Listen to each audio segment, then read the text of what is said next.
Naturally, or did it not let you do the raid, Derek? I'm sure you're eating. Gotta get the bites.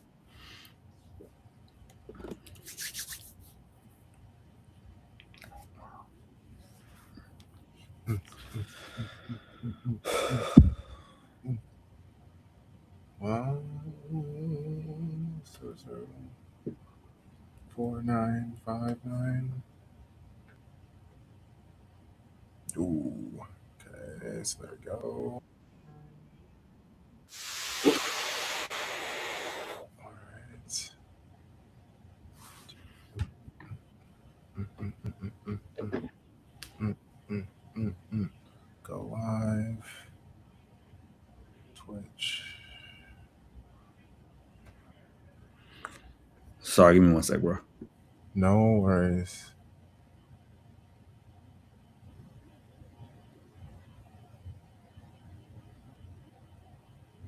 Uh,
oh, maybe Tarek is having technical difficulties. Yeah, I think that's what's it. Telling Based you on what I read. to move to the studio. What's going on? Hey yo, Riverside, what you doing to our boy Tarek? And that's the thing. He had problems last time, right? Like Yeah, with the link or whatever. And I remember you changed it in the doc and everything. I've used the same link this whole time. yeah, yeah. I don't know what's going on. Interesting.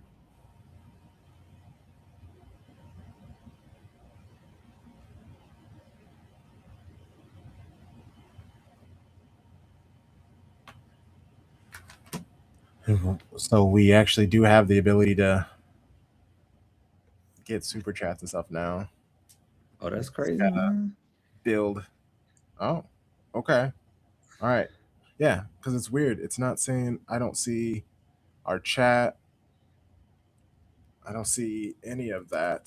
It's on YouTube. Like on YouTube, it says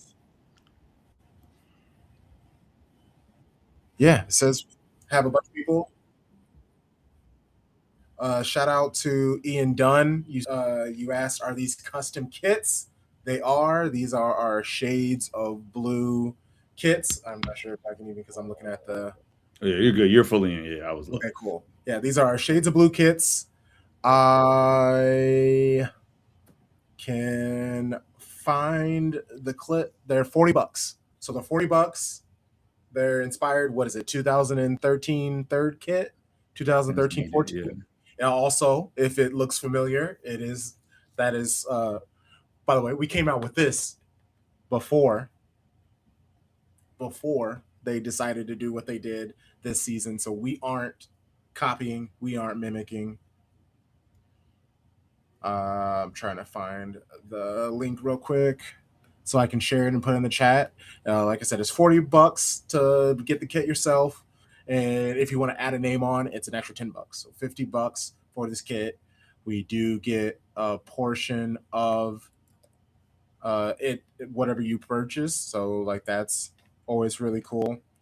Uh, and honestly, just being able to see other people rocking this, it's honestly it's been very cool. Okay, so we'll get into it. I'm pulling up the chat on my phone. So hi, hello. Sorry, we're having technical difficulties.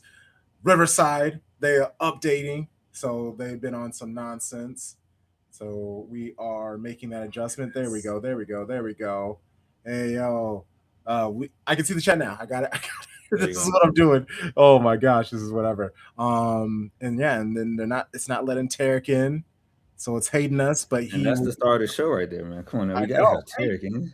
The reason why y'all are here, but let's get into it. All right, let's get into it. Hold on, I'm trying to find that link. This one, I'm trying to do too many things at once. Okay, so I'm on. Where is it? All right. Well, here we'll just get into it. The conversation. Tarek will join because I have so I have a cold open, and I have two videos that I have pressing questions for the show bros to answer. The first, you will recognize Sharpie. You sent it to me. It is about the magic, the majestic urinals, special urinals. Oh yeah. Yes. I was like, what? Now using smart urinals. And this is, I mean, we didn't necessarily talk about it too much, but this is why I wanted to get the show bros takes on it, because it is kind of insane to me. Like oh, there we go. Oh, it's Tarek here. We got it. We got him. We got him. Yay! Wagwan. What's up, man? Hey, my bad, man. I don't know what was going on. I had issues with my stream earlier. Okay. It just like I have no idea, and I don't know if it's because of the weather, but people said that it was just clocking for however long, and then we finally got it working. But I had to just kill all my browsers and tabs and everything. So, but we're here, man. Let's get to it. Here. Okay, cool, perfect time. You haven't missed anything. We got into the cold open. I was kind of watching you down here now using smart urinal. And yeah, so here we go. I want to hear yours and the chats. I want to hear everybody's thoughts on all of this craziness. Also share audio.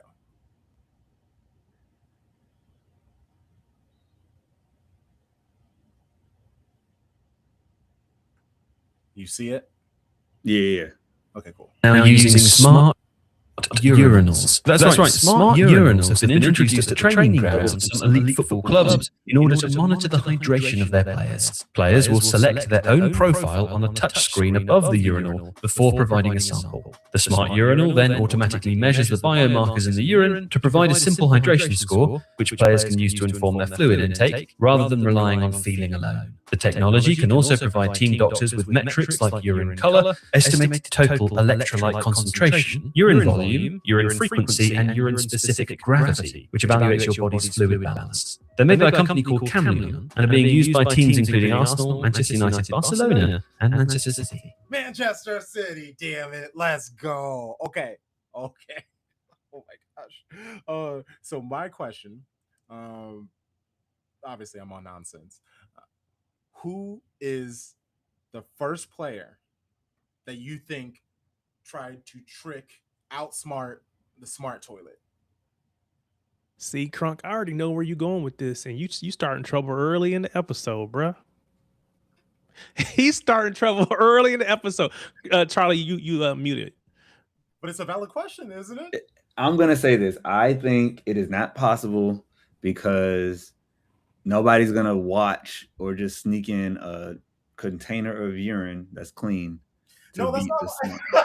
Yes, you did. Because like, what else? See, he talking. I think what Crunk is doing. See, Crunk is trying to call. Look, we got guests. I know what he's doing. We got guests, but he talking about he throwing shade at Jack Grealish. Of course he is. Yeah, that's it. Yeah, he throwing shade at Jack he's Grealish. Who do you think will be the person that will try to beat the piss test? That is, he ain't even with the club. He training over in Spain somewhere.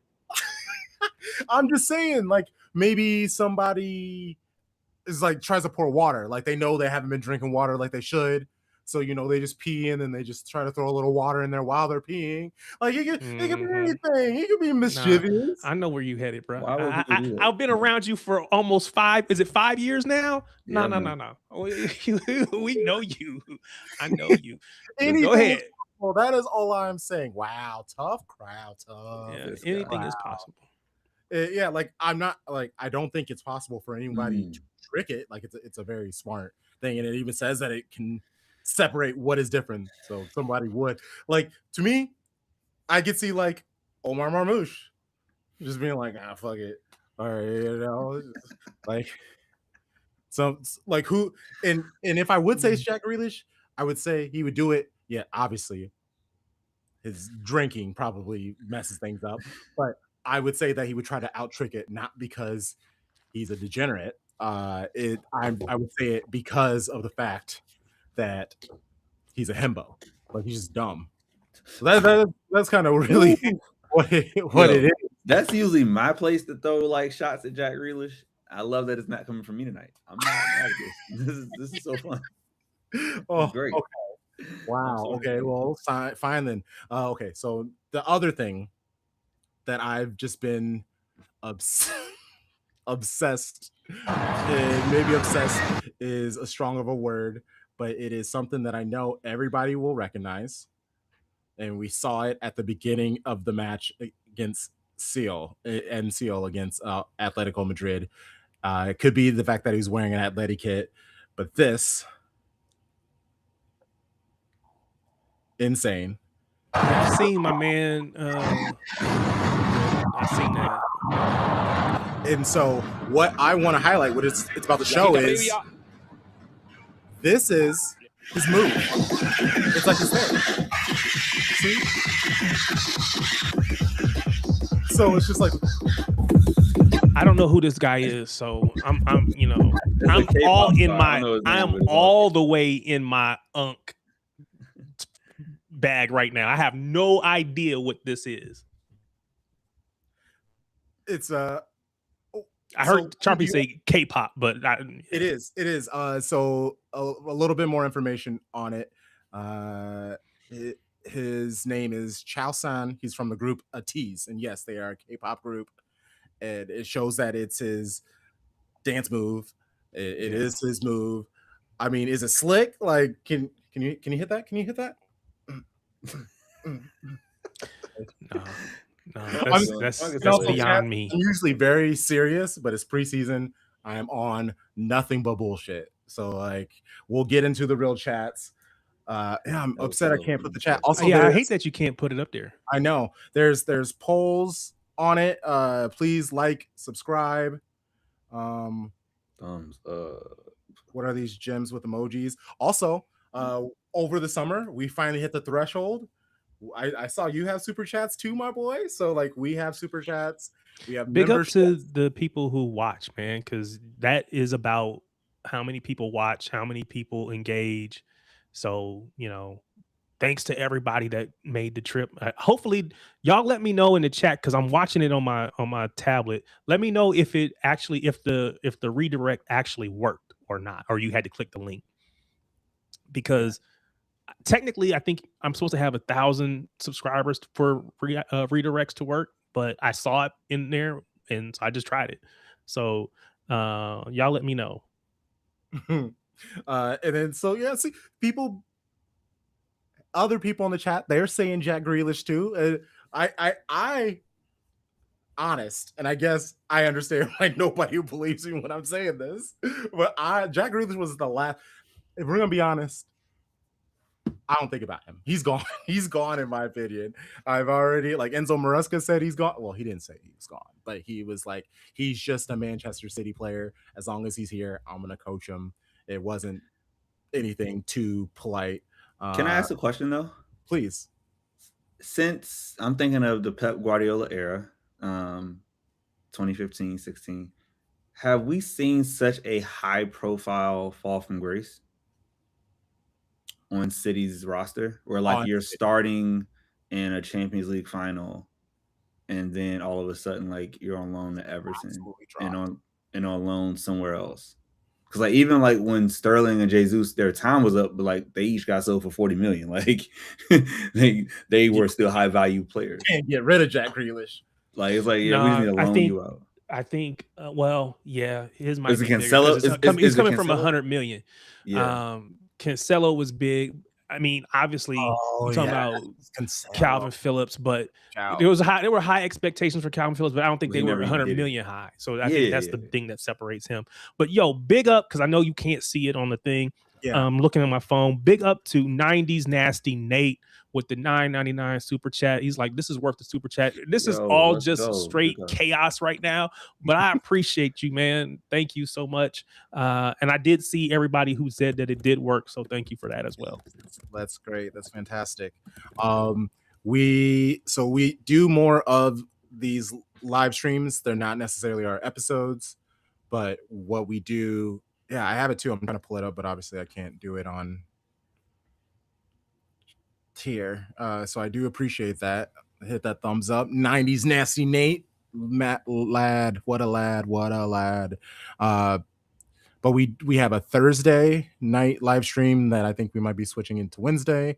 But we have a live stream that we usually do. We do watch-alongs for all the City men and women's games.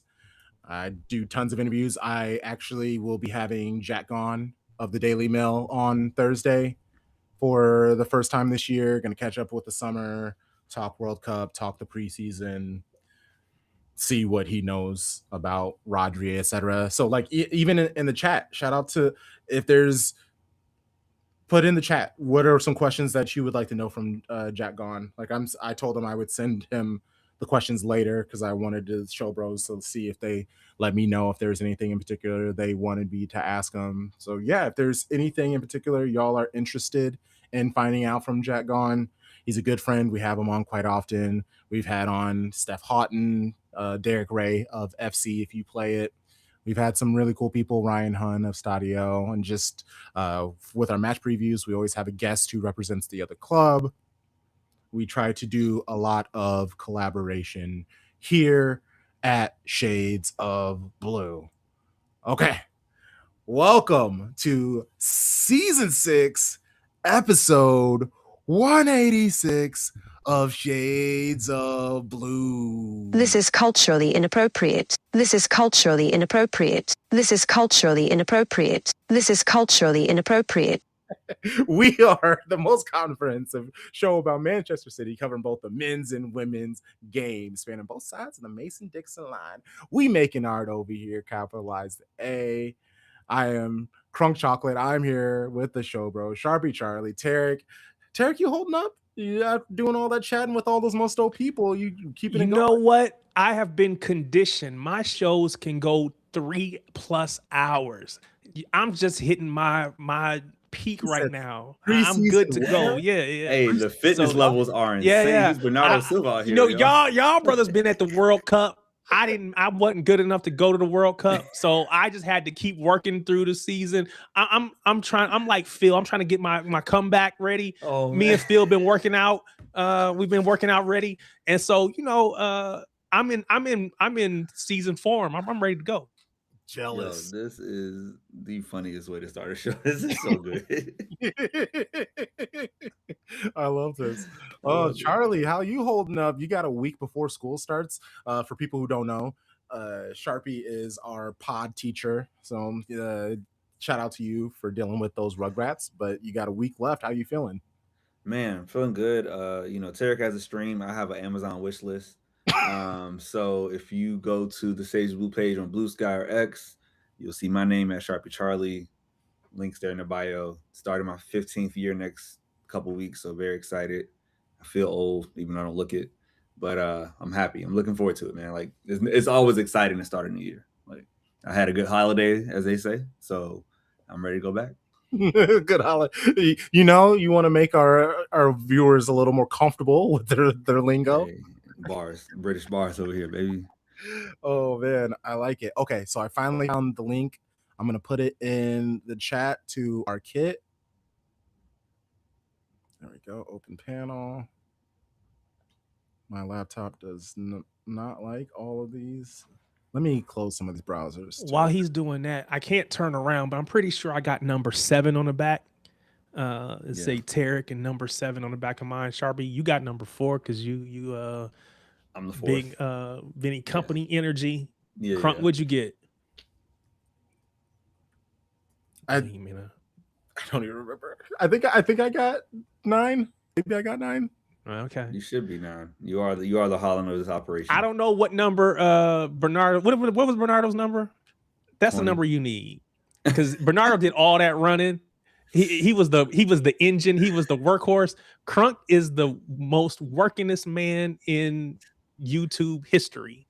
That man do all kind of stuff. So you got whatever that number is. That's what you need to wear, because you do all the running for us. I need to get another kit. I do need to get another kit, so that's fine. And maybe that's what I do when he gets it. Oh my god, I love this. Okay, cool.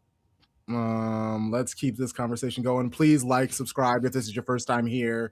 For people who will be listening to the audio version of this, what's up? Rate, review, 5 stars. Leave a review, say something nice about us, or say something mean about us. I don't care. Those reviews, they all do the same for the algorithm.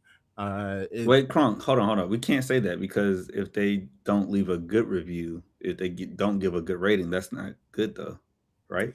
I mean, that's fair, but I guess we'll get there. We just need the reviews. We just need to get the reviews. Okay. So at this point, I'm not being.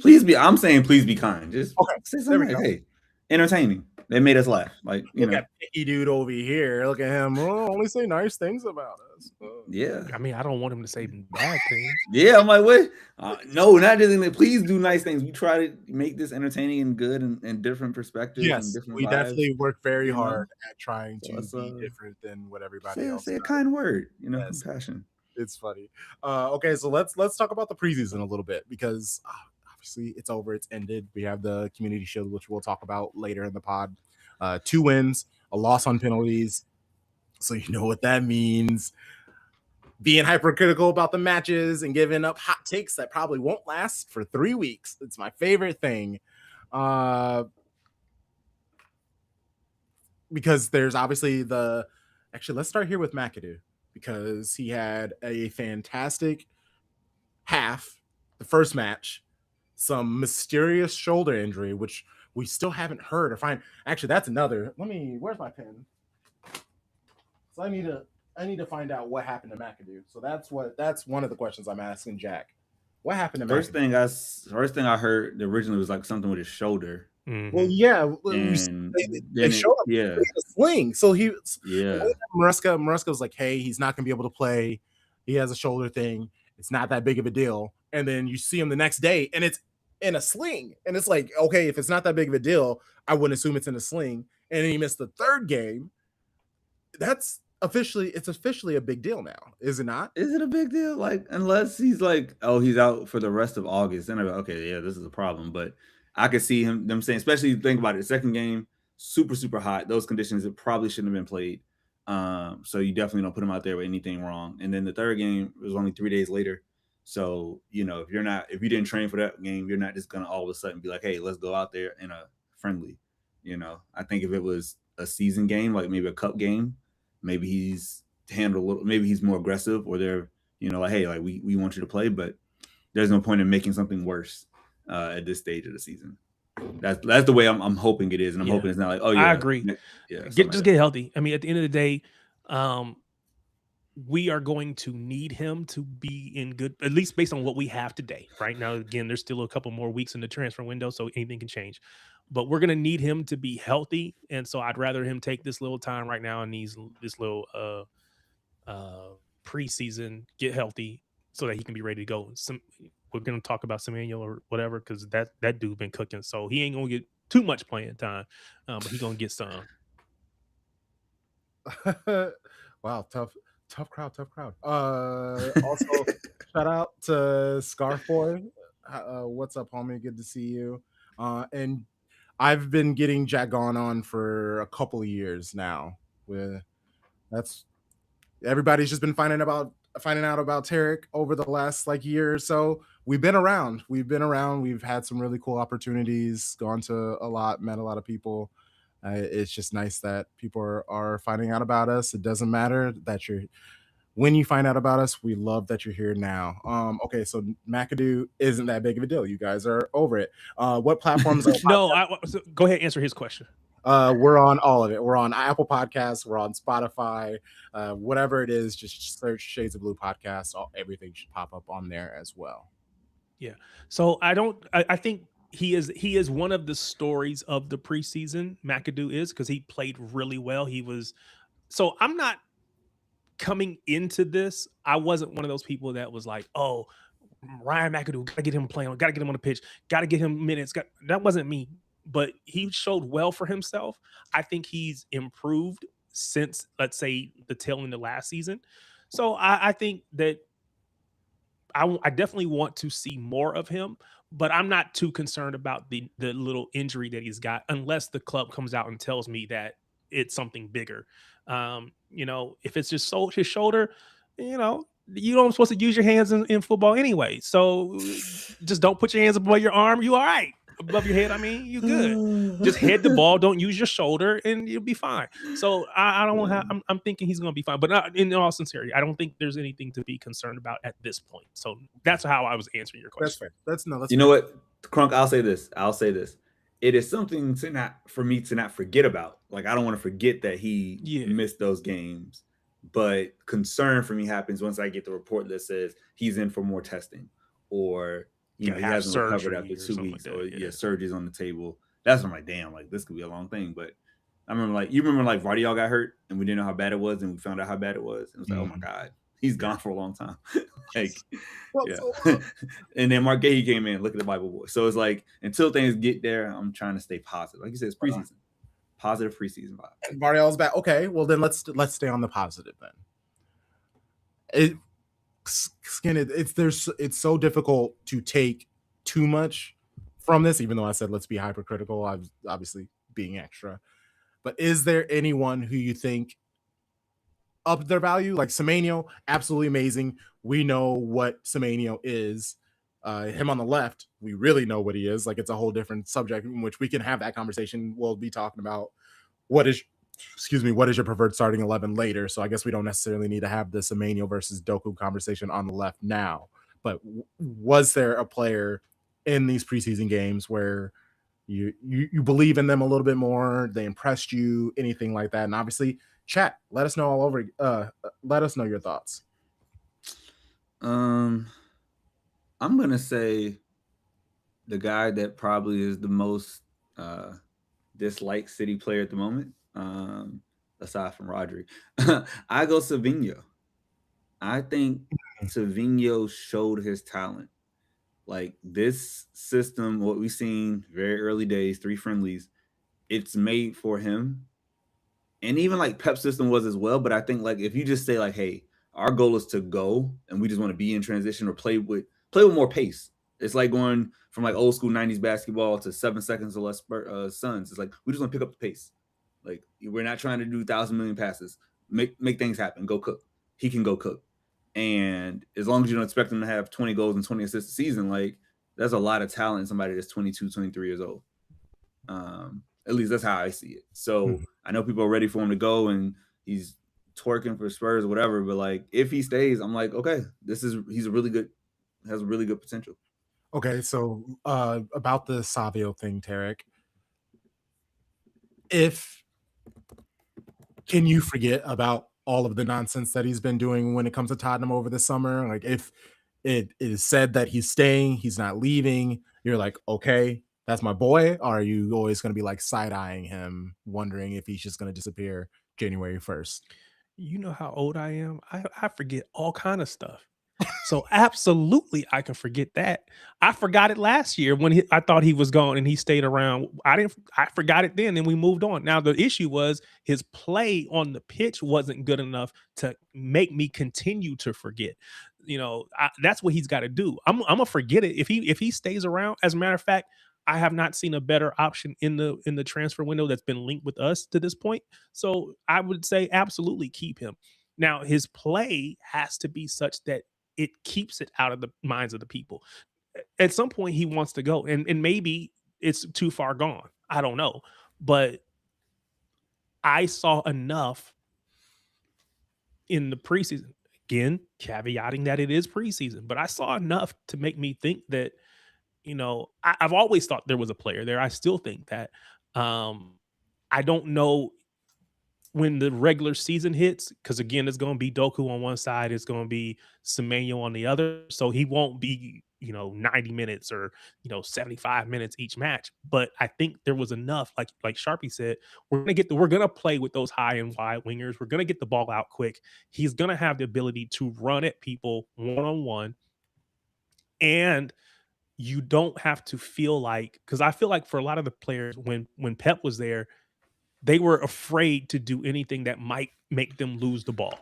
So if I'm a little direct, if I'm a little too aggressive and I lose the ball, Pep's going to get on me. It feels like this manager is saying, get the ball, go be direct, go be aggressive, go, push and press and do all those things. And so this might actually play into his strengths as opposed to some of his weaknesses. So I would absolutely forget it. And I hope and pray that he just does enough to make me continue to forget it. Hold on, Tarek, you sound like City Extra blaming Pep just like everybody else has, man. They're just like, no, definitely not. People are definitely not gonna blame Pep. I just think that Pep, he was such a dictator, this tyrant of a man. I'm surprised the club even did anything. Yeah, I love Pep, and I think that people were afraid of Pep.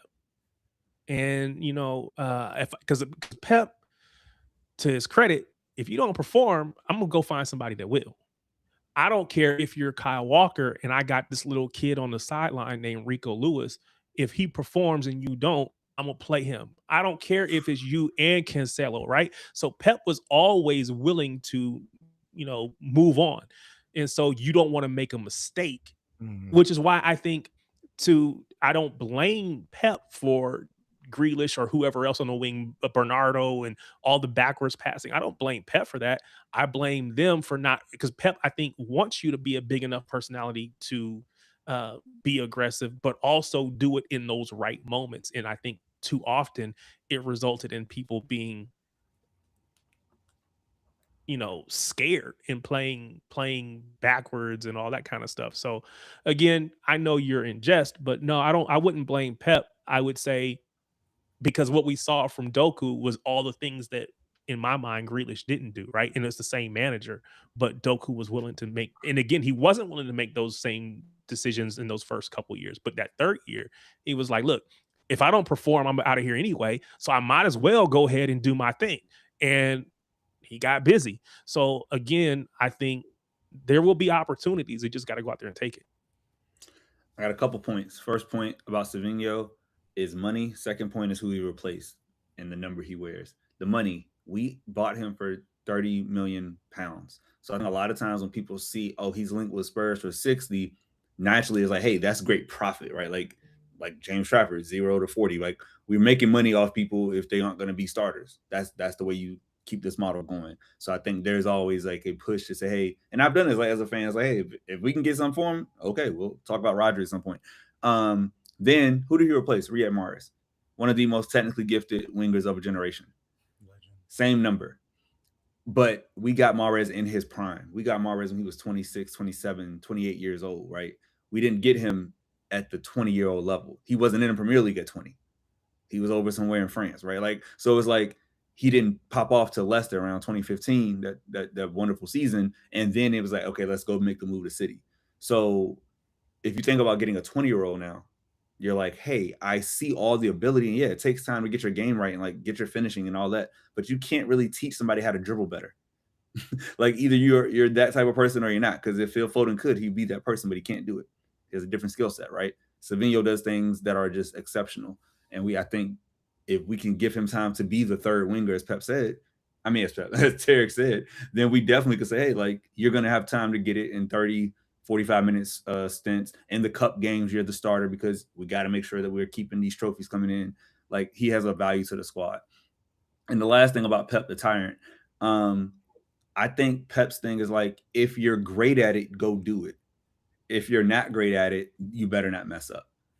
There's always a different thing. We say, I treat everybody fair. I treat everybody equal, but not, I treat everybody fairly, but not equally, not the same. Like if you're Erling Haaland, you take more shots. If you're Kevin De Bruyne, you take riskier passes, right? Pep never stopped Kev because Kev delivered. I think what happens is that, and Kev's pass percentage was low comparatively to everybody else. But like you said, that is that Ryan Shirky. Like you have to have the player that is the creator, and he always gives freedom to greatness. And I think, like, not to belabor the point, but like Jack Grealish, as we said a long time ago, he didn't have that. Oh, I can go 1v1 skill set. That's not his skill set. It never was, because he wasn't ever a winger. He was always a 10. So when you play players out of position, they look more limited. It's like when we had the whole fill in the wing experiment. Not the same, because he's not naturally a 10. A winger. He's a 10. So, or 8. So it's like, I feel like these players are suited to do the things that are necessary in today's Premier League. Go and do their ass. Like, that's what we're doing. Do your ass offense. Saminho, you cook, go cook. We'll figure out the rest. Okay. And since we'll talk about starting 11 later, I don't want to like belabor the whole preseason. The last player I want to talk about, because I like talking about these fringe players, is Rico Lewis, the blonde bombshell. We know with Maresca, he likes newly married Rico Lewis joining the club. Everybody at this club got to get married. Who goes to Marmouche? Like, everybody got to get married, man. This is a requirement. It's a part of it. Good men, good family men at this club. Okay. Yeah, and so Rico Lewis, Maresca, he loves those inverted fullbacks to step into the midfield to help support. We all know that Rico Lewis isn't a fullback. He plays a fullback, but he's better in the midfield. He was on the fringes. We thought he was going to leave. Many people wanted him to play for the club. He turned them all down. He loves City. His sister Sasha just signed her first professional contract, and what did City do? Is show all these like clips and photos of them two together in their City gear, kicking the balls back and forth.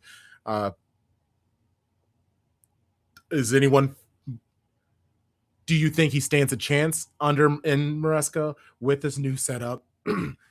We know his weakness. We know he's not the tallest, so like he's not gonna win any of these aerial duels. He isn't the fastest, and his acceleration isn't great. So he steps in the midfield. He helps.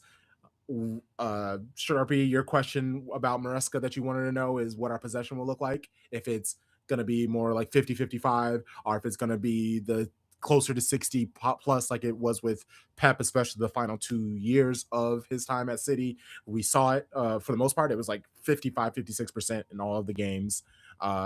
We saw some up and down, some freedom, but all in all, the possession was ours. Was there any moments that you saw that made you hesitant to see Rico Lewis stay with City? I say I'm not hesitant for it. I think if you say, hey, Rico Lewis is the deputy right back to Mateus Nunes, when he plays, we run a different system. Okay, like I'm fine with that. The thing is, you have to pair Rico Lewis with an athletic right center back who can make up the space, right? So if you say, hey, he's going to play beside Kuzanov, yeah, go ahead and invert, because Kuzanov takes care of everything, right? He erases all of that. You're not worried about Rico getting caught in transition, and you got Ruben Diaz trying to chase him down. That's what happened a lot of time if Rico was out of position. It wasn't or super athletic guy like Kuzanov beside him.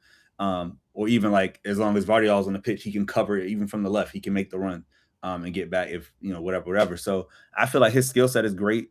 And he is the definition of like a really good squad player. He reminds me of like Zinchenko, right? Zinchenko was never in our best 11, but you got to have good subs and guys that want to be there in that role. Like that's important to have because not everybody can start. So I think Rico's value is club born and bred, academy product. I love this club. I have amazing technical skills. The only thing I'm not is big and super fast. Okay. Bernardo Silva just lasted how many years in Premier League not being big and super fast? Like as long as you let him play to his strengths, I think he's gonna do well for us. Yeah, I think I agree. I think that there's the value that he brings on the pitch, which again, is he doing something that no one else can do? No.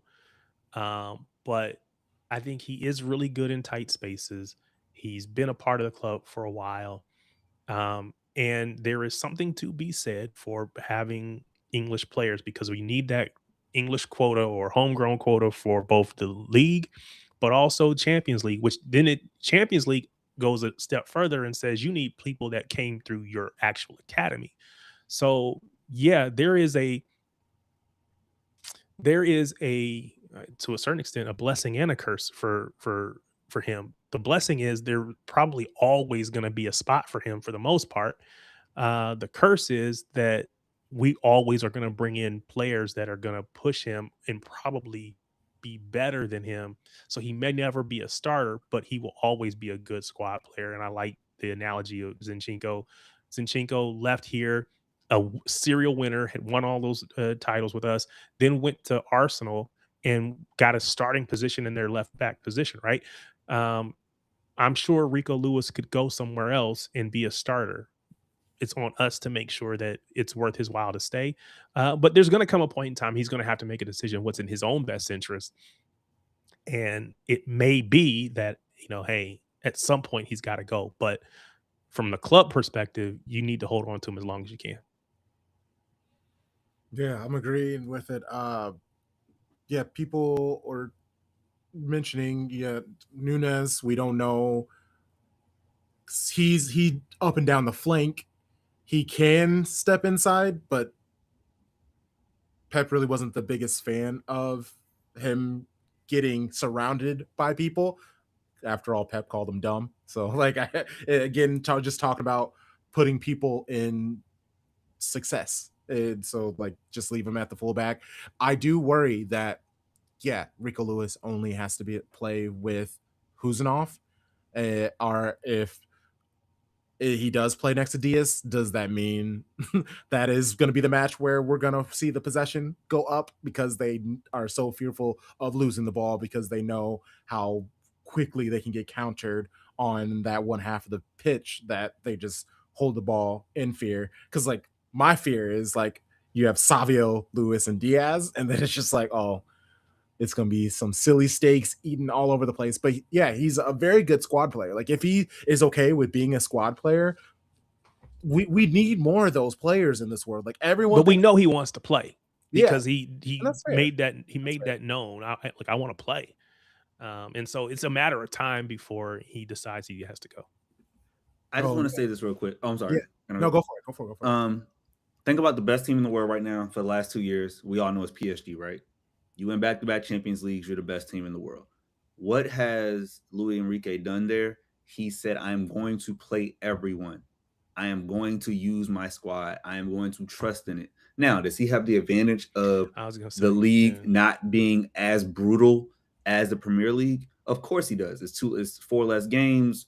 It's not as much like depth from 1 to 18 in their case. But in the Premier League, not every club is Arsenal.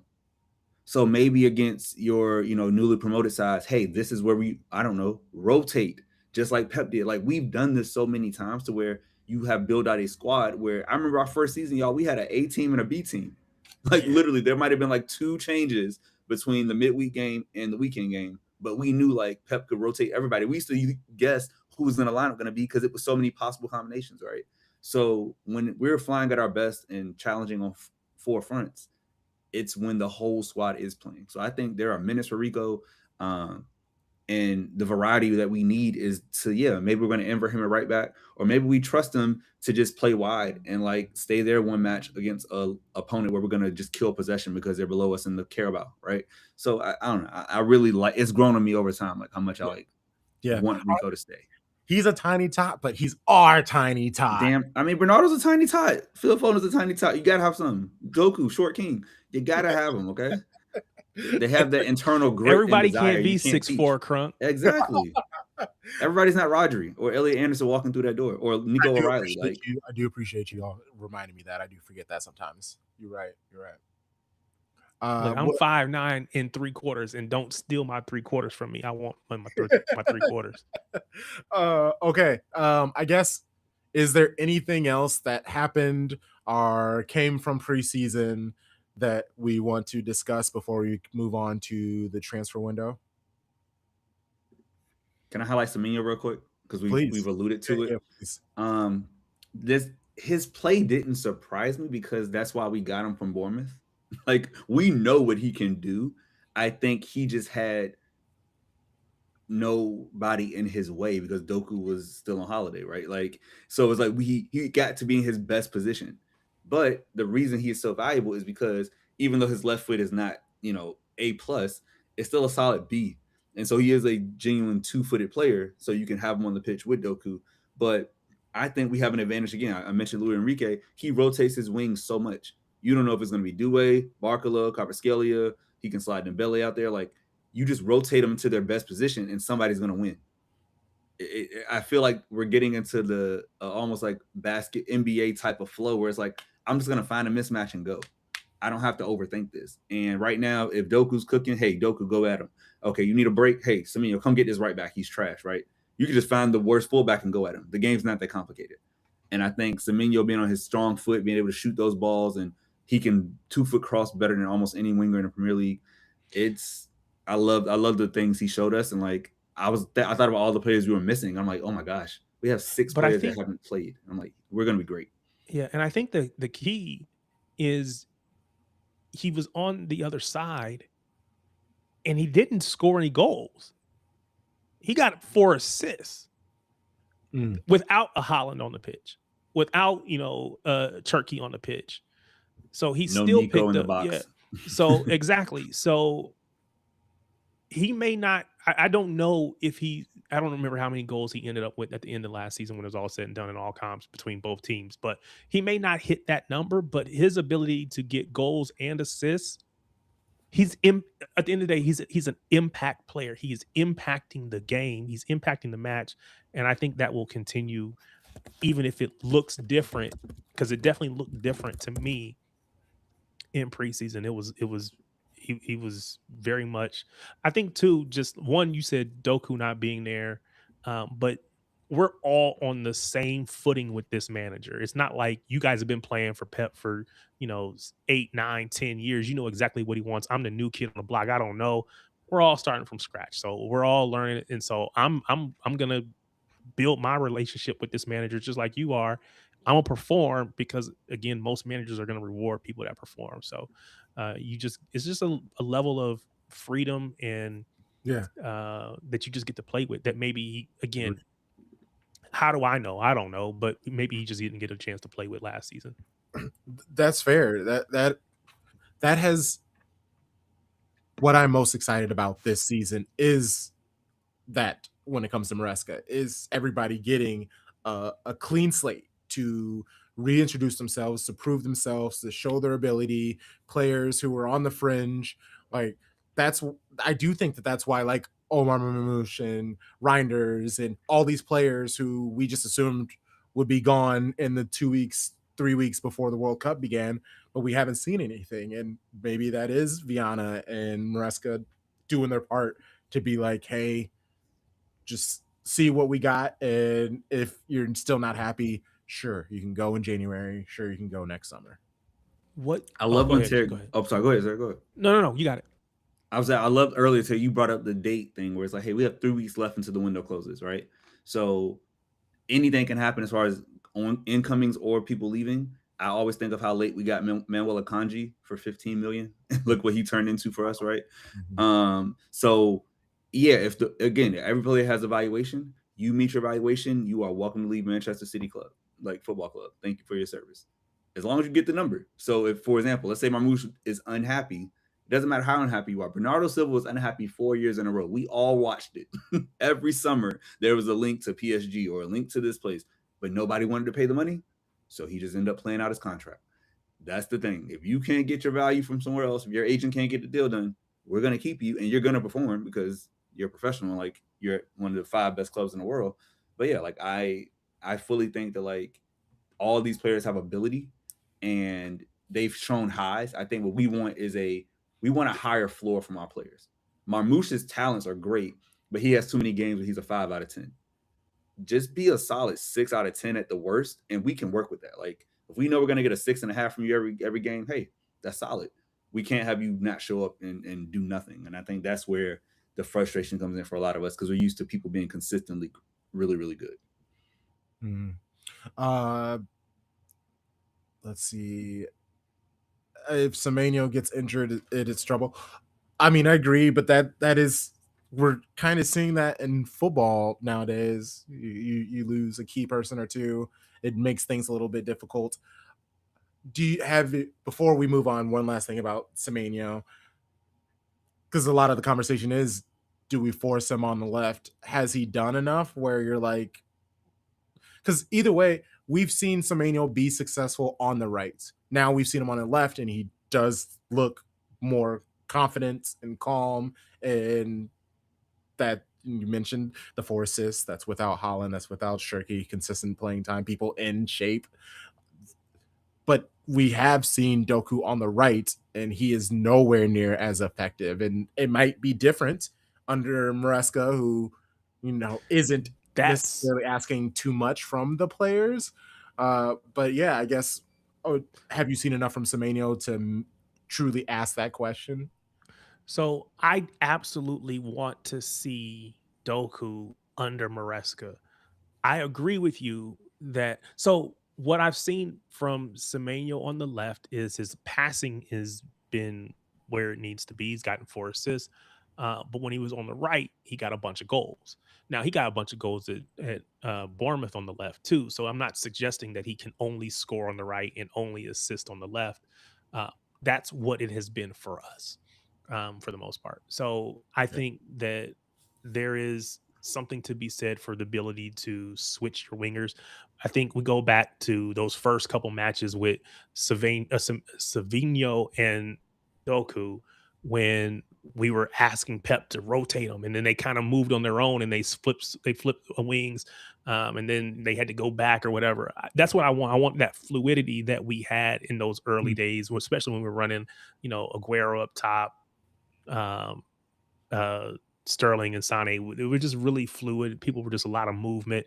When we had Phil playing in that false 9, again, just everybody being able to be everywhere. I think we have that ability, but I want to see what Doku does under Maresca, because what I don't know yet is if it's just Maresca unlocking our wingers or if it's just Semenyo on the left, because he definitely looked more direct and more in control and more dominant to me in that moment.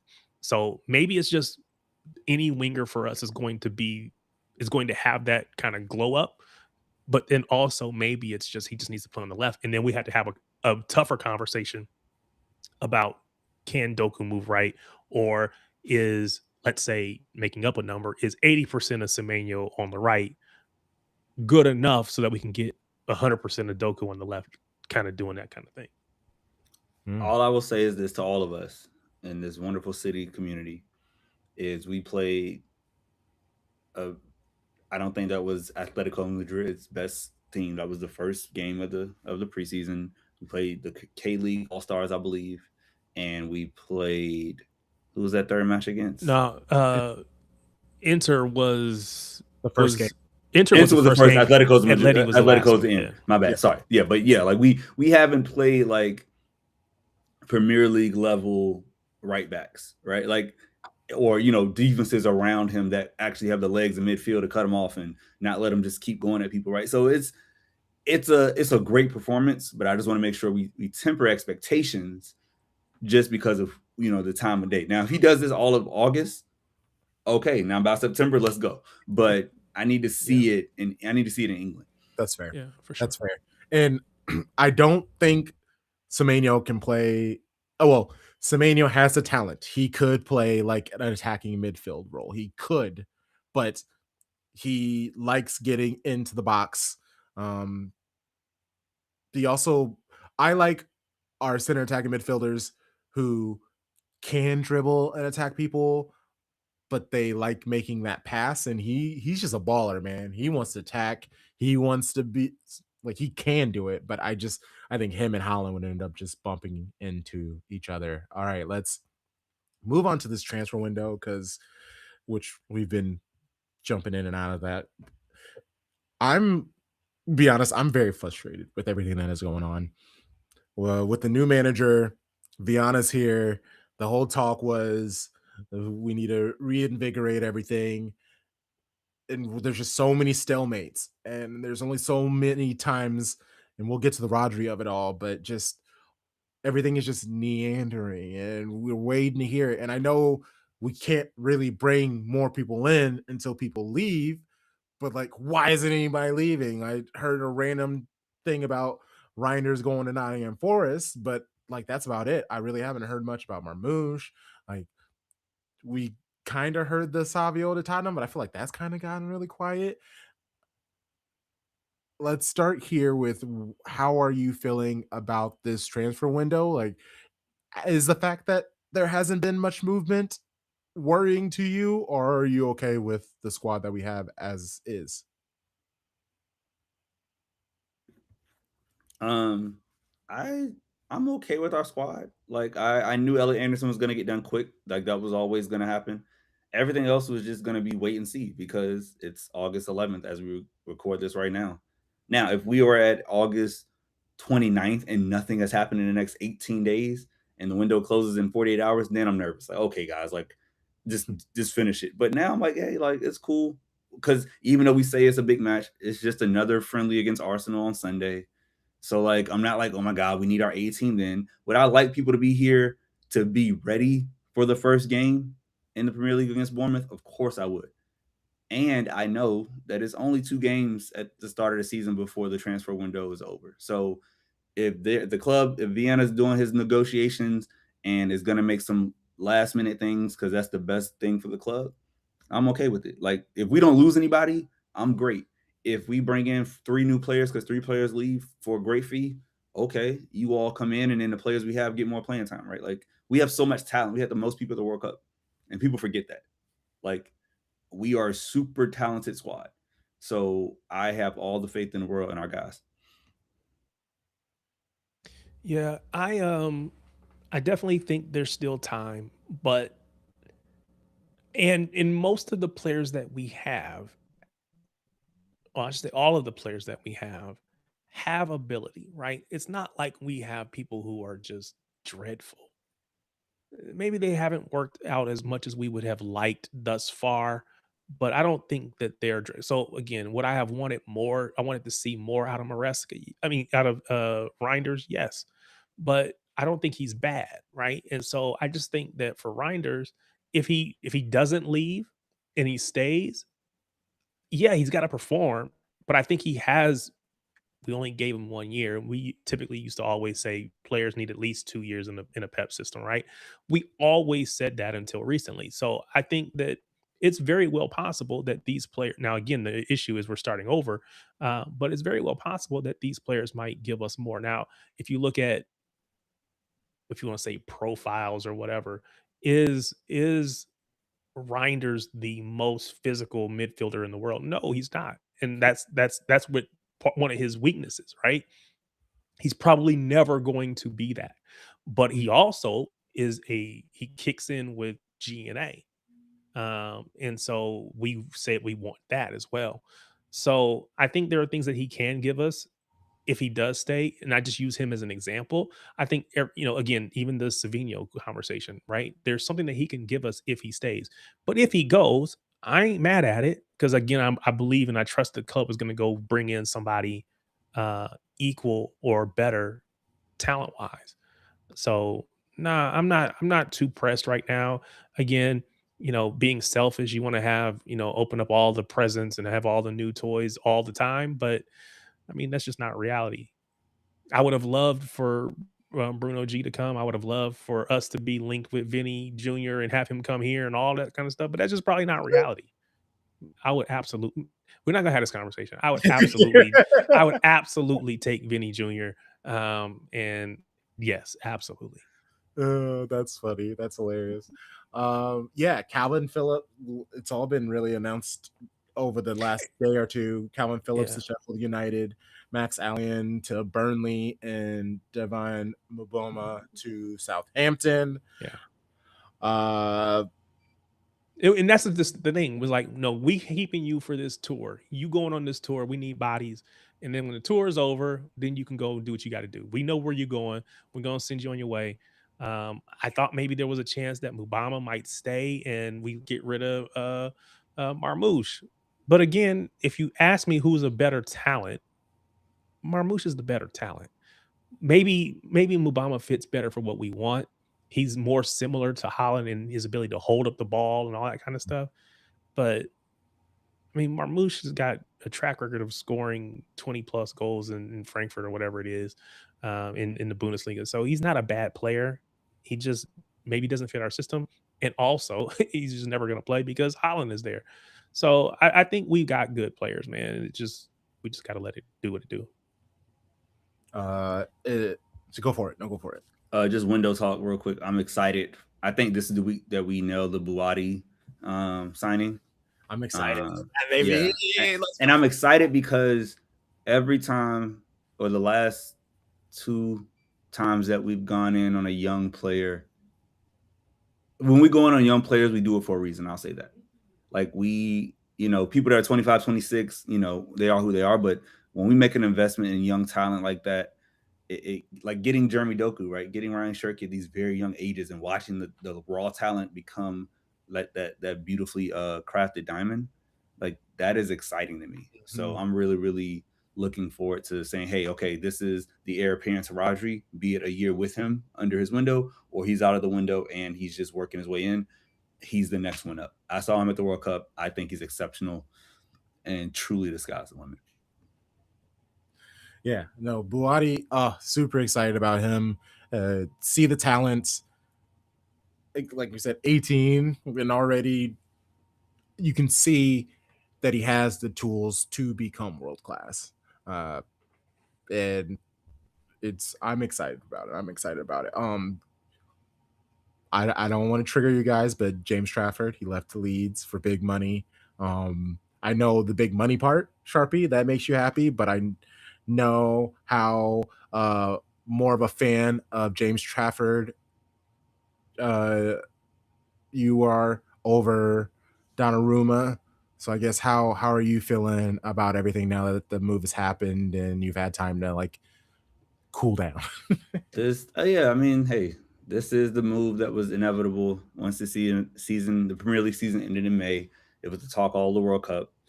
We knew the writing was on the wall. You can't keep 2 goalkeepers that talented. Yeah, they're both starting level keepers, and realistically, at the next World Cup, should both be the number 1 for their country, right? I think James Trafford's the best keeper in England. I think he's better than Jordan Pickford. And I know Donnarumma was the best Italian keeper. So, yeah, he has to go play. He has to go play his 38 matches in the Premier League. He has to go play his cup matches, whatever. Like, it's time to go out, spread your wings for good. We thought it was going to be Newcastle at one point. So when Leeds came in, that was a surprise. And it was like, oh, okay, Ellen Road, I see you. Yeah. But, yeah, like, I'm happy for him. And I got to, as we say, I have to back Donnarumma. Like, of course, I want him to be great. Mm-hmm. Get the Golden Glove, have 20 clean sheets, it'd be amazing. And I also know that's not going to make him, he's not just going to become a better all-around keeper overnight, right? Like, so it is what it is. Every player has weaknesses. Like, I want Haaland to dribble like Messi, but he's not going to do it. So I still love him. That'd be crazy, right? Like, oh my God, greatest player in the history of Earth. I won't lie though. There were definitely a few dribbles, and then there was like specifically, I wish I could remember who Norway were playing, but he was like tight on the left touch line, and he was basically about to dribble out of bounds, but he did this like pass up the pitch right to whoever it was on the left running up the pitch, and I just remember being like, what is this pass? Where did he get the skills? Haaland has grown as a player, which has been really fun to see, and he is tidier on the ball. Obviously, he will never be a Messi. It will never, but all you want to do is just see a growth in the player, like being able to see them do things that they weren't able to do in the past. And that's what really brings me joy. And that is what I'm going to focus on this year, is what are we seeing from the players that shows progress. Like, obviously you always want the team to win the Premier League title, but in this first year, with all the things that are on the questions, I'm just going to try to enjoy the ride as much as I can. Just ride the wave, try to be happy. And again, as long as we don't lose, if we don't go from like late October to early December winless, as long as we avoid that, I'm gonna be happy. All next season, it'll be good for me. It'll be good for me. And then yeah, Reinders. I like Reinders. His problem is he gets himself in good positions. It's just when it comes time for him to shoot, very rarely does he wasn't scoring. And that's just the next step. Is he once he gets the scoring figured out. But Rodri, let's get to this Rodri of it all. If you saw our episode graphic, I made the clip about it when it came out, and Rodri was caught looking at some other woman while holding his lady's arm. I threw a Barca head on the girl he was looking at, and City crest on his wife's or lady's hand that he was holding. Wife, girlfriend, I'm not sure. Tarek, I actually haven't heard your take on this whole Rodri situation, because it's tough, because you want to. Let's start off by saying this. Thank you, Rodri, for everything you've done for the club. We wouldn't hit the heights that we have without him. He was the game-winning goal scorer in the Champions League. He won the Ballon d'Or as a midfielder, City's first Ballon d'Or winner. Thank you for those things. But for him to be, he tried to push his way out to Real Madrid. That fell through. He's trying to push his way out to Barca. They're trying to pay in increments. They don't want to pay the full price. They're being broke boys. Rodri obviously is okay with all of this stuff and putting City in a tight bind. I understand Pep is gone. Cheeky's gone. But it's still the club he's played for all this time. Do you understand? Are you pissed? Does this mess with his legacy? Like, how are you feeling about this Rodri situation of it all, Tarek? I think that I don't have any issue with it. I think that much like Bernardo in the past, he's made it known that yes, I would like to move on. And also, I have one season left. So if you want to get money for me, you need to sell me now. The issue, if you go back to Liverpool, right? Their fans got so upset with Trent Alexander-Arnold. One, they thought he was going to stay. But then once they realized he wasn't going to stay, the issue was, well, you should have let the club sell you so we could have got some money for you. And I appreciate the fact that he has said to the club, I would like to go. Now the club has got to make the decision as to, how much money is enough money, how much money is not enough money. That's on them to decide. But if you hold on to him and he goes up for a free and we get no money, no one can be upset at that point either. Because again, he let it be known. We watched Bernardo walk away on a free. So it's not that we won't do it, but it's up to the club. So I don't have any problem with him making his wishes known. I would like to believe that he is just as professional as Bernardo was. And so if he doesn't get his move, which I think he probably will, right? But if he doesn't, I would like to believe that he is professional enough to do his job to the fullest of his ability while he is here. Maybe that's naive of me. maybe that's, pie in the sky, whatever. But I just like to believe it because I saw it from Bernardo. They're not the same person, but again, we're talking about a dude who doesn't have social media because he doesn't want to be distracted. We're talking about a dude who came here, kept, he graduated, he was living in a college dorm and doing all this stuff, going to school while still being a professional. This dude is as grounded as they come. So I like to believe that he would just be, he's going to go out there and give it all his all. But I think the club have to decide, do we take this money if it's 60 or whatever it is, 60, 70, whatever, do we take it and just be done with it? That's probably what the club should do. But if they don't, I'm good either way. Before I answer, I love that take, Tarek. Does anyone remember Raheem Sterling's transfer fee? Do you have any idea? Take a guess. Let's take a guess. What when he came to City or when he left? When he left for Chelsea in 2022, 4 summers ago. 55? Lower. So I'll give you a hint, Kronk. It's lower. Huh? I thought it was like 40, 45. Right, almost there. 47.5 million pounds. Yeah. In 2022 for Raheem Sterling, who was not a Ballon d'Or winner or a Champions League winner, but who was a great goal scorer, great left winger, star for England, right? But still, 47.5 is a lot of money. If you said it today, we were like, damn, that's good money, right? Like for most players. Rodri is a step above that, but the fact that he's going for about the number is 60 million pounds is the lowest City will go, right? I think that's fair. 1 year left on the deal, you give me 60. I think Liverpool would have rather had that 60 than, I know Trent walked and they won the title, but we know it wasn't a great season for them, right?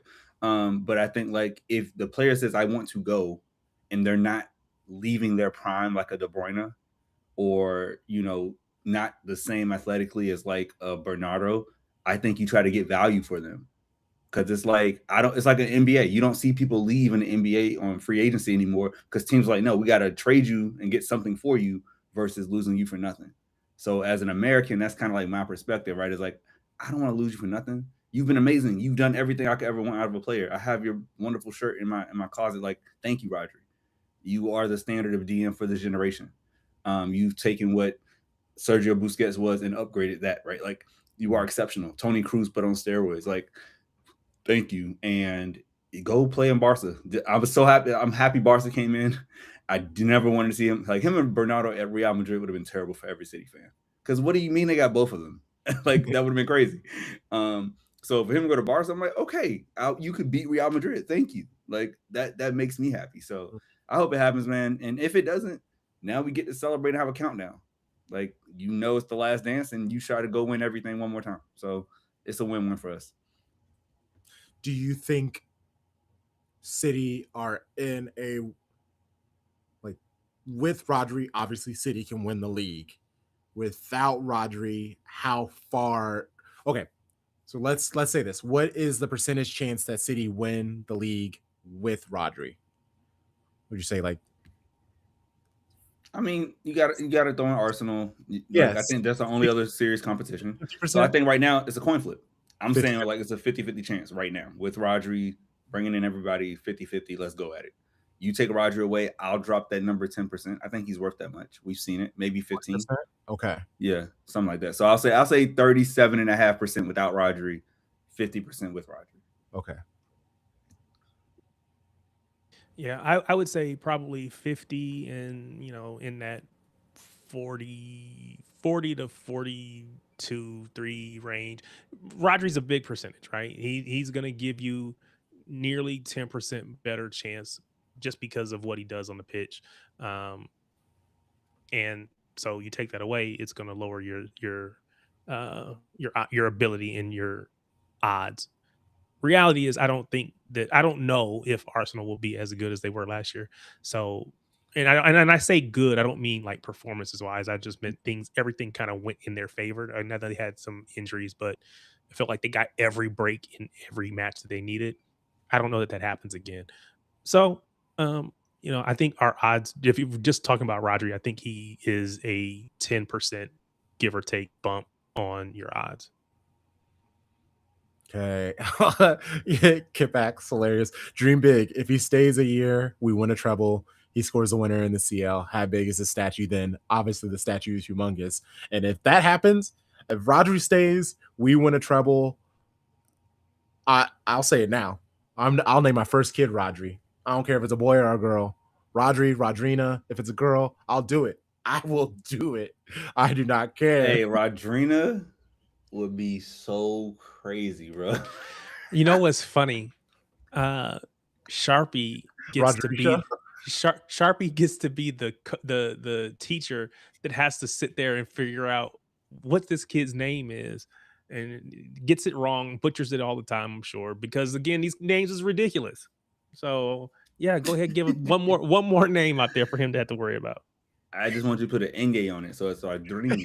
Rodrina. Let's get really into this, okay? Let's get really in it. If we're gonna do it, go 1,000%.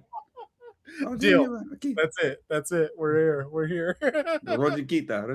Like, let's go. Let's do it. Let's do the thing.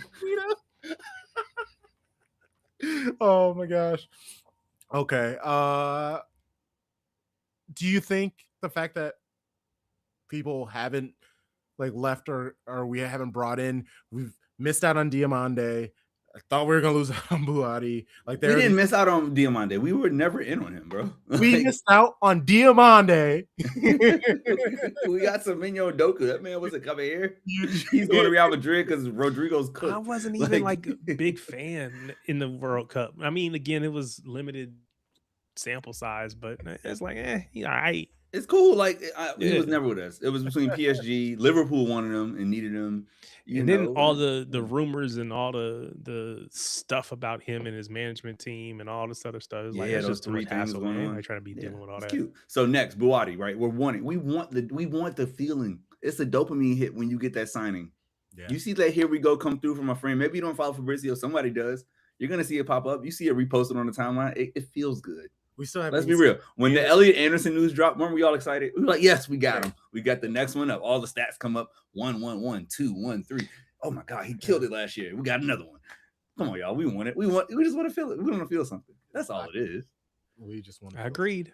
And then of course, all the other fans want to rain on your parade and tell you why your player ain't that good anyway. We never wanted him. He ain't. Yeah. Okay, man. That's okay. That's why he's on our team and not yours. It's okay. There's only 2 trophies they give out that matter and that come out in August. You got the UEFA Super Cup, which is coming out tomorrow on Wednesday. Can't wait to watch some afternoon footy. And you have the Community Shield. And every little tournament that starts off their league, right? Like the winner of whatever, the winner in the second place team from last year, or the cup champion, the Spanish Super Cups and all that. That type of stuff. So those things come out, but those aren't the trophies we care about. We care about those 4 trophies that get awarded in the spring next year. So the team, if we don't win Sunday, okay, whatever. As long as we don't embarrass ourselves, it is what it is. We could lose on penalties, and I wouldn't care. I just want the players to be right by August 31st. Hugo gets everything settled because he will. I trust him. The man does work, and we're ready to go after this title, the first title without Pep. That's what we all got to be locked in on. Even with and again, I hate all these aggregator posts because it's just silly. But the posts saying that supposedly City are a little confused at what to do. They know they want a winger if they lose Savio, but they don't know who to reach out to or who to communicate with.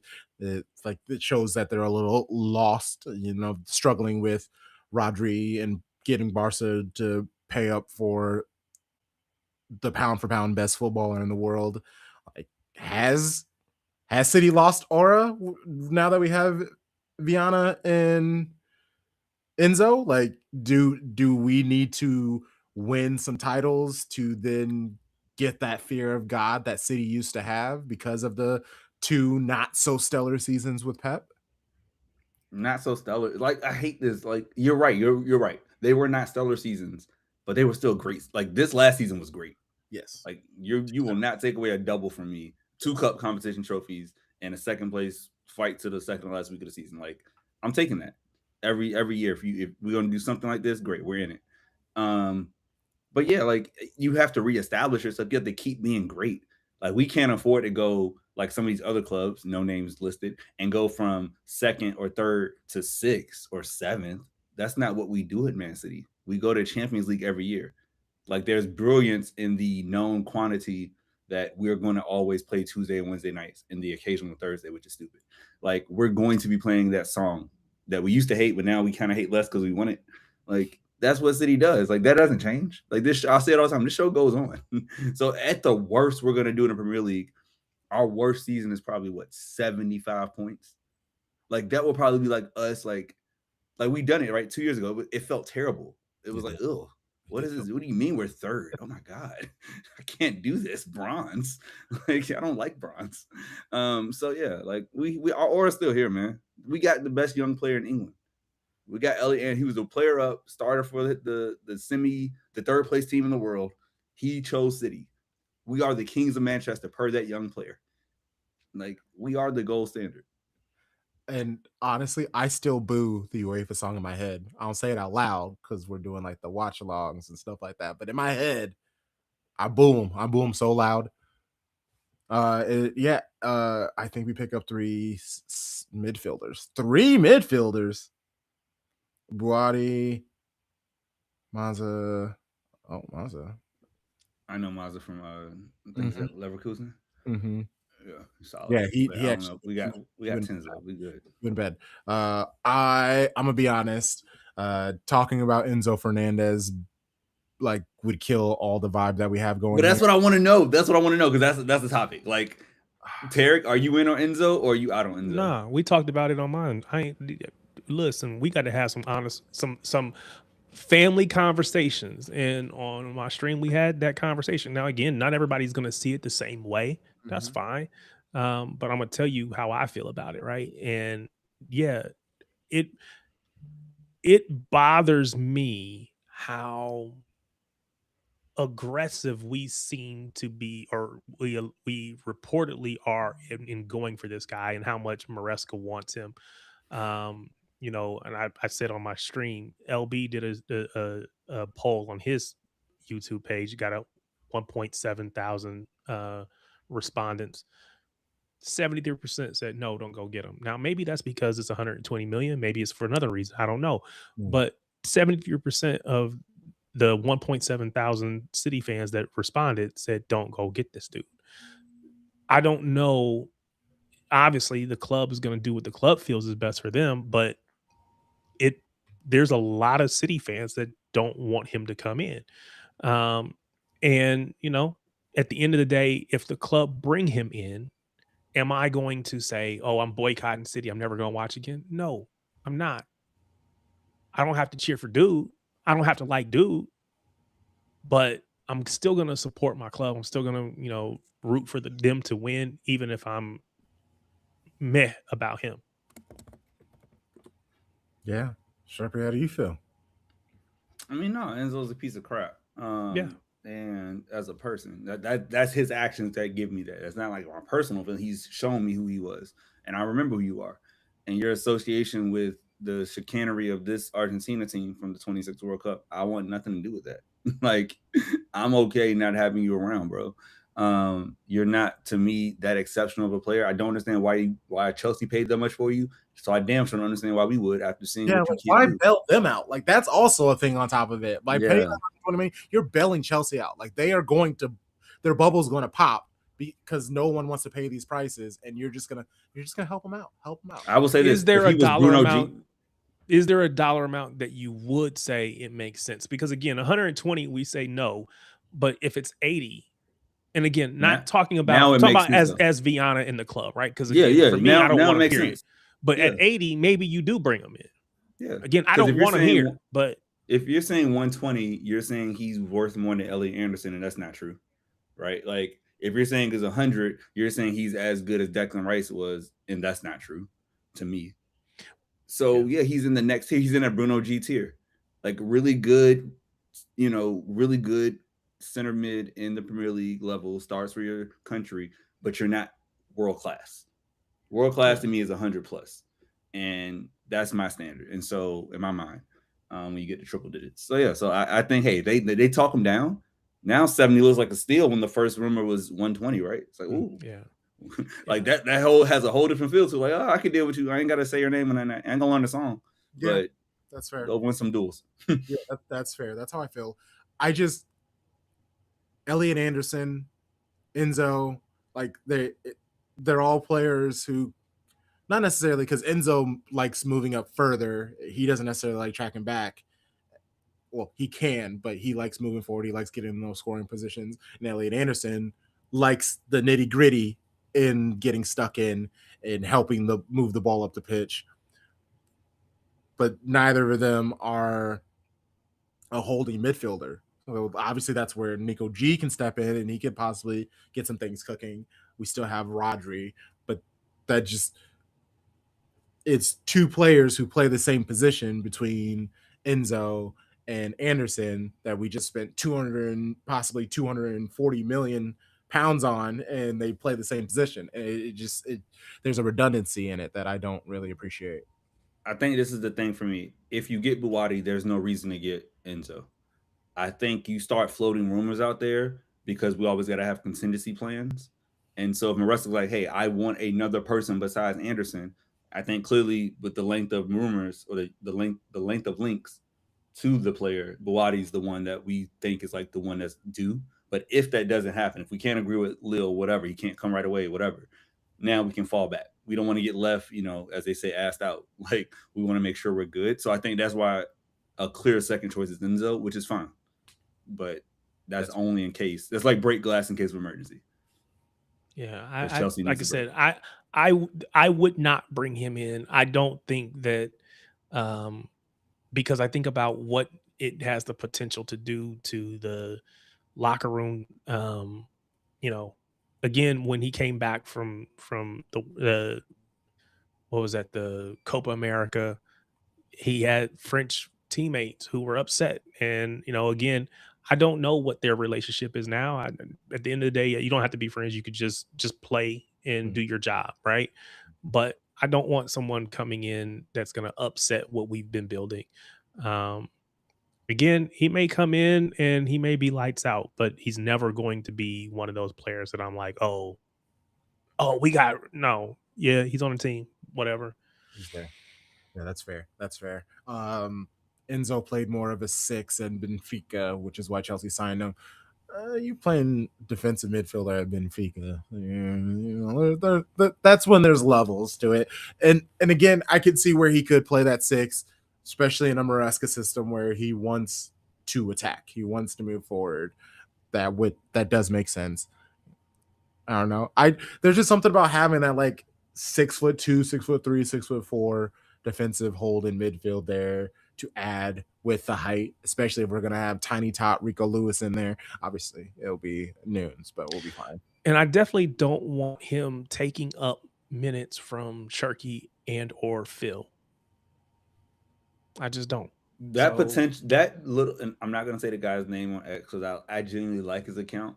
But there was that one guy, like, how people make their predictive lineups and like, oh, what would happen if you see this? And it was like Enzo as a 10 in front of Elliot Anderson and somebody else. And I was like, come on, bro. We're not watching the same sport here. Because if you think Enzo would ever start at 10 over Cherki or Foden when they're both healthy, I don't understand what you see in a football video. The only issue is he already worked with Maresca. So, how in basketball or even in football, you go bring in players that know your system. So when we're putting it in, they know how to do it. They know they can show it to the team. Same reason you have, if you have a multiple age group basketball team, you got your seniors out there showing everybody what to do because they've been doing it for 4 years now. They know exactly what coach wants. They know exactly when he called his play. He knows exactly where to be. They know the adjustments to make, all that kind of stuff, right? So that's why you bring in somebody that can do that for this club. I don't want him to do it, but I wouldn't be surprised if it happens. And that's the unfortunate part because I don't want it to happen. God, I don't know how many times I can say that. No, I love it. You got to triple down. Let it be known. Say it with your chest.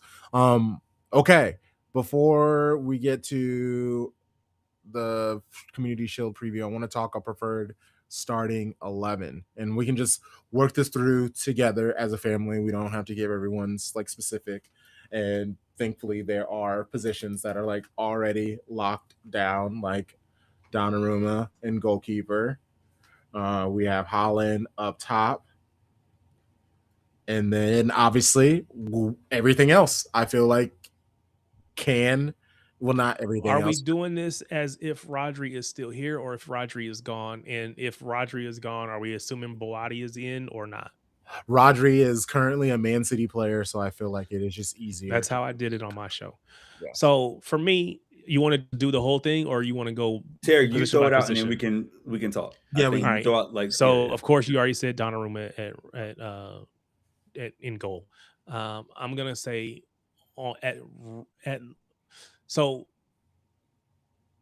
and the left back position, I am going to put Gvardiol. I am going to put okay, so do you want me to stop and talk about it? No, that's fair. No, okay. I mean, no, finish. Do the whole back line. You back line. All right, so I'm gonna say what I think he will do or what I want to do. What you want? This is the SOB. What I want. Okay, so what I want is Nico O'Reilly at left back. I want Gvardiol at left center back. I think I want Ruben Diaz at right center back, and I want Mateus Nunes at right back. I want the normal four. So now I could be actually. Do I want? Yeah, okay. I could be okay with Gahey at either of those positions as well. Gahey's but right-footed, probably so more right back, right center back. Excuse me. Yeah, he can be a right center back. He is right-footed. Yeah. No, I that's the question. I think that Diaz is probably the captain for the season, so that's where I think he probably gets some more minutes. But what are your thoughts? Or you want me to just keep going? I'm never gonna pick Ruben Diaz to be a starting center back for us. Yeah, no, that's fair. But like if out of like the options, yeah, I don't care. I don't care what he is. As you said Rodri's still a player. He hasn't been named the captain yet, so he's not the captain. That's fair. Is that accurate? Okay, that's fair. So that's fair. I don't know this. He's a part of the potential group. But anywho, I think that I'm taking Kuzanov or Gahey above Ruben Diaz every day of the week if they're all healthy. Like, no, that's fair. Yeah, I wouldn't take Kuzanov over him. I would strongly consider Gahey though. And see, I'm thinking of it like this: the only way to get great is to play.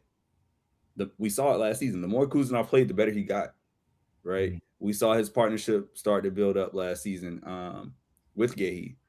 I think now I do think Gvardiol is the best center back on the team when fully healthy. Of course, he is the left center back.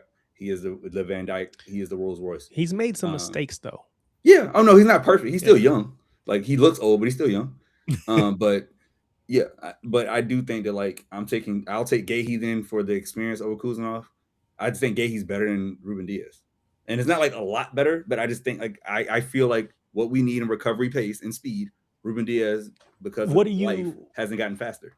What do you want? He's never going to get faster, right? That's just one of those things. It is what it is. That's the difference for me, is pace.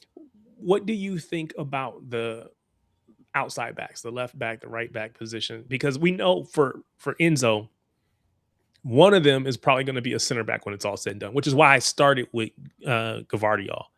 You think so?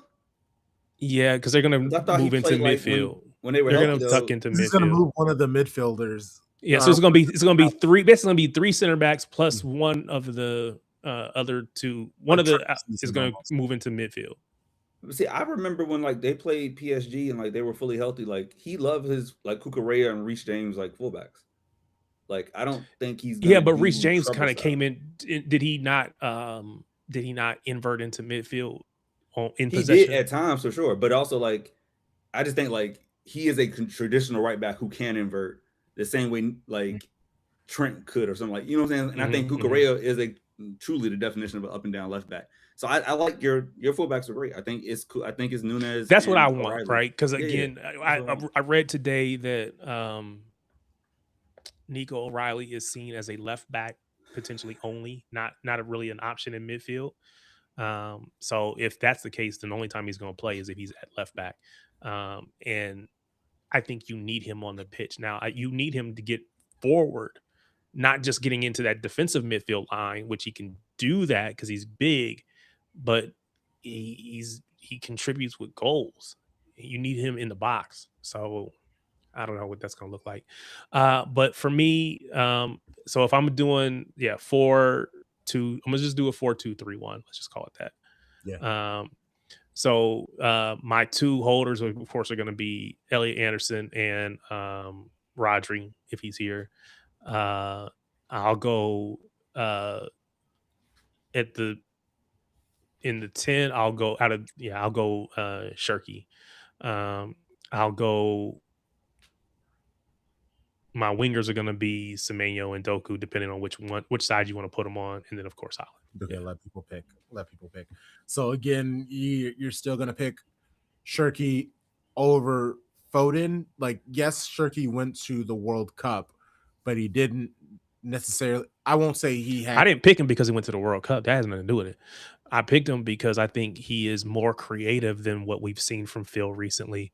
I think Phil has to get back to his best. Now, again, what will end up happening is we will end up with the 4, that box midfield that he's going to play.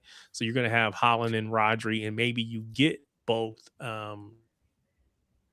Excuse me, I said Holland and Rodri. We're going to end up with Rodri and Anderson, and then maybe you can get both Shirky and Phil in front of you as far as what he's going to do. But I don't know. That's fair. I would say ask some questions. The difference between Shirky and Foden to me is the difference between the words hope and expect. Like when Foden plays, I hope he does something great. I hope he has a good game at this point because it's inconsistent. When Shirky plays, I expect something. Like I am disappointed if Shirky goes out there and doesn't create chances, or it's not even a GNA, but like he isn't like impacting the game because he's shown me that's what he does. At this point in his career, I'm hoping that Phil Foden is the guy who we saw 2 seasons ago, or for a spell that purple patch, as they say, last season. So I would say at this point, Shirky's a better footballer than Phil Foden. So you have your best 11, and Shirky deserves that spot to me. Like it's not even close. Mm-hmm. Like if you want to say close debate in the center backs, yeah, we could talk about that all day. Every other position, it's kind of easy because like I know he's not better than Nico O'Reilly. Like we're all going to pick Nico O'Reilly first, right? Like we know the rest of this team kind of picks itself if Rodri's there. Now, if Rodri goes, then it becomes harder to me. But the rest of this is like simple. Yeah, that's fair. Yes, agree. The starting 11 for the first game will be totally different than the one in a month's time. Yeah, people have to get in shape. How quickly? Like, do you just need to see a couple of good games from Foden for him to get the playing time? Like, is there any part where his time at City, his past success, like, gives him a bump? Has he lost all the credit? So, I think so. This is what I think is going to happen, right? When we talk about the potential for captaincy, Enzo Maresca has already said that he wants to have an English player in that group. Now, on one hand, Phil has been here since he was a kid, right? So I could see him being in that group. Now, the most correct answer for an Englishman to be in would probably be Gahey, but he's only been here for a year. I don't know if it actually happens that way. So I could easily see Phil being in that captaincy group, especially because he's worked with Enzo before. So that wouldn't surprise me if he's in that group, which means he will play. I think he's going to play quite a bit. And I think, again, he's got to continue to put good performances together. I think he knows that. Everybody knows that. But I think he will. And I think we're going to put a little bit more responsibility on him, which is why we saw him wearing the armband throughout he was the face of the club out there on this preseason tour. Every time they took a picture or did anything, he was one of the people involved. He may not have been by himself, but he was in it.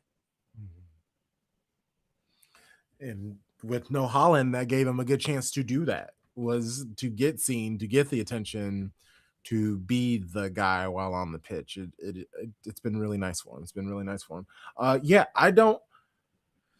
It will be very interesting to see what he does with Vardiol. Do you put him at left back? He's just so talented. You can put him at left back and you can put him at left center back, and he will thrive either way. I do kind of feel like, and I hate it for Nico O'Reilly, but I do feel like Vardiol could be left back just because that opens up space for other people to play, for you to have a Guehi and Diaz. Oh no, I firmly think like I said earlier, I think Vardiol is like entrenched as the left center back, the same way we did it when Ruben first got here, right? Like, or you look at you knew Company was the right center back, right? Like, I think he is like the elite level. He's about to hit that peak of like I'm entering my prime. Got his new deal, like he's healthy again. I think he is like because I think Nico Riley's so good at left back. You have both of them out there now. You're doing what we did in the trouble season, right? You got guys who are large and can dribble the ball, can pass the ball. You can't have too many of those on the pitch at the same time. So my only issue with that is I think what we've seen is in possession. Oh, yeah. A lot of times we end up in that three center backs.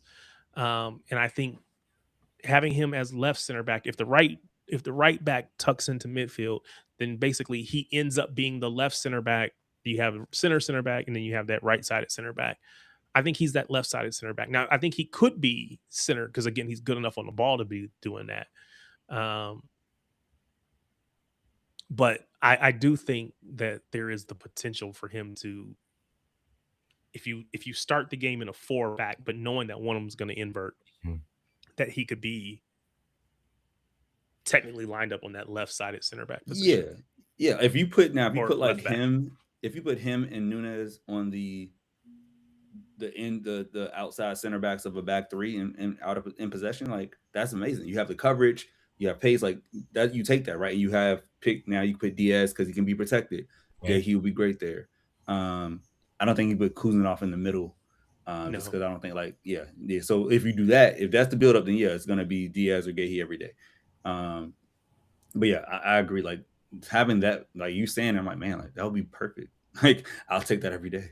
Yeah, Riley can go do whatever he wants. Exactly. Oh yeah, man. Okay, cool. Before we get out of here, let's talk the Community Shield on Sunday. Do we care if we win? Like, is it a match? I think it's one of those things you play to win the game, but at the end of the day, we don't care. It's like you're gonna play it, so you might as well win it. But win, lose, or draw, at the end of the day, it don't really matter. And to be fair, there's enough of a quote unquote curse on the winner that nobody wants to win it anyway, because it means you don't win the league most seasons. So it's like, you know what, y'all can have that because we want something bigger. But again, if you're gonna go out there, if you're gonna put the uniform on, you might as well go try to win. Yeah, it's that thing. Whereas I hope we win the game, I have no expectations for this game. Like I hope we win, but if we don't, okay. Like there's a reason they play penalties right after 90 because it doesn't matter. If it mattered, we would play an extra time. So I just want everybody to stay healthy. Just stay healthy, and let's all get to Bournemouth in one piece. Maybe I want to see subs from the guys that came back from the World Cup. I want to see an Elliot Anderson debut in the 75th minute. I want to see Holland come on in the 80th minute. Like I just want to see our guys all be used. Give me 16 outfield players. That's what I want to see. That's how it matters to me. Use all 5 subs, Enzo. That's all I care about. Use all 5 subs, and you got me. Okay. And obviously avoid PKs. Like even if that means we have to lose. I'm tired of losing via PK in the Community Shield. Like it's just I'm over it. So I wanted to you're still here. Yeah. Scarp Boy. So obviously with this weather that's going around everywhere, crazy storms, he was telling me about really bad storms around that area, the general Milwaukee, Wisconsin area. They're doing like a 50-50 raffle fundraiser. So you put in money. If you win, you get half the money. The other money, half the money goes to the people. Obviously, people do not have to participate, but I'm putting it in the chat right now. You reach out to the Cream Citizens. It's an Instagram. You send them a DM. You let them know about the 50-50, and they will respond back to you with what you need to do. But it's a good way to help support another city OSC and help out fellow Blues and people around you. It's always good. So again, that's in the chats. I will put it in the episode description for the podcast and for future reference. Oh, what do we got for score predictions? Sorry, I talked about it if we care about it, if we win, but what do you got? 2-1 City. I say we win it. Why not? 2-1. That sounds good to me. 2-1. Will like Holland or anybody be back by? They're all coming back Wednesday. Okay. I was gonna say they're coming back tomorrow, I think. But so they'll be in training for like 4 days. Like, but I don't think they start. Like they just. Yeah, I want to see all 5 subs. That's why I want the sub so much. Okay. So we'll do premiere next week. It won't be so. I'll be doing a live watch along for the Community Shield. I'm sure there are going to be like a million of them. But if any of you beautiful individuals can join us, that would be fantastic. Okay, yeah. Buy-in is $10 tickets, $5 donation. Rest goes to the winner's pot. It's fantastic. Yeah. So please come and kick it with us. Watch along for the Community Shield. We'll continue for all the games. Episodes drop. We do a lot of if you don't follow us on social media, @ShadesOfBlueNW on all of them. TikTok, Instagram, Blue Sky, X, Instagram, Threads. If you have the app, you can find us. We make sure to share a lot of our content and people we're working with. Shout out to the chat. Shout out to Tarek for sending the people over. We love a good raid. We don't do a lot of these live shows, but I think I got the bug. So I think this is what we're gonna do: is the last Tuesday of every month. Like obviously this isn't it, but so next month, the last Tuesday of every month, and for the rest of the season, our Tuesday, we're gonna do a live recording. So once a month, we're going to do a live episode recording. Usually they're just recorded on Monday and we put it out by Wednesday because we have a Patreon. If people want to support that, that's where a lot of our episodes with like Jack Gone and our match previews and stuff like that. They eventually come out on public streams, but it's usually I hold it for like 2.5 weeks. Like it's old news when it comes out, but it's still great content either way. Yeah, big ups. Sharpie, let people know where they can find you and the things that you do. Yo. Thank you all so much for coming. I don't have the YouTube chat in front of me, but I know you all showed up and showed out. You can find me at Sharpie Charlie on X, at Sharpie Charlie on Instagram, at Sharpie Charlie on Blue Sky and Threads. Tarek. Big up again to everybody that came over, that was with us. This is so, some of the people have been literally on for 4 hours basically. And so we've been going for a long time, but I appreciate the people that have stuck it out and hung out with us. It's been a long day, but appreciate you. But you can find me on social media at Tarek Peterson, TarikPeterson, at Tarek Peterson on pretty much all the social media stuff. There is a YouTube channel. You can find it with that same name. Just spell the name out. You'll find it. It'll come up. Like I said earlier, we are trying to get to 1,000 subscribers between now and the end of the year. And so we're continuing to grow and we want you to come out and support.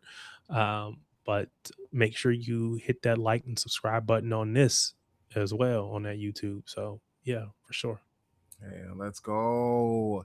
I appreciate everybody. We will see you all very soon. Until next time, you know the vibes. Shady gang, shady gang, shade.